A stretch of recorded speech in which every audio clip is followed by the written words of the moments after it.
C'est un enfant, je suis parti de la Syrie, j'avais 10 ans, donc j'étais obligé parce qu'on n'avait pas le choix. D'Alep à Bordeaux, Taïm n'a jamais perdu espoir.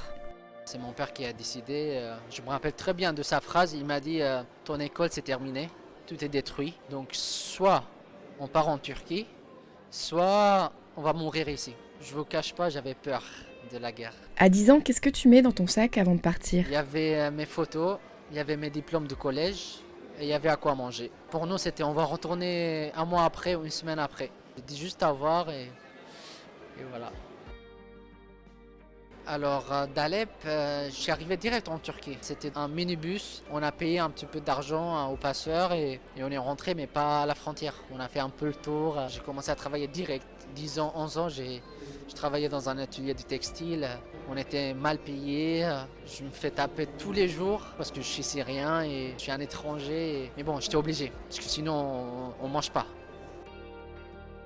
J'avais des amis là-bas, syriens, et j'ai vu qu'ils ont commencé à partir vers l'Europe. Et là, ils m'ont envoyé des photos, leur école, enfin, c'est ce qui m'a touché beaucoup, vraiment, qu'ils ont repris les études. Et quand j'étais au collège en Syrie, j'avais ma photo à l'entrée de l'école sur un tableau d'honneur. Donc moi, j'adore les études. Et je me suis dit, qu'est-ce que je fais là? Il faut que je fasse quelque chose, parce que là, mon avenir ici, il n'y a pas d'avenir, il n'y a pas de vie.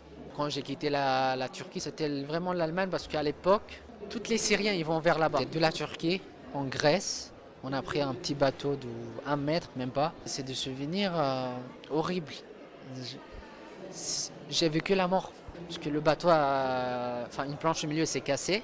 Du coup, l'eau a commencé à entrer dans le bateau et je me rappelle très bien du regard des gens que voilà, c'était la fin.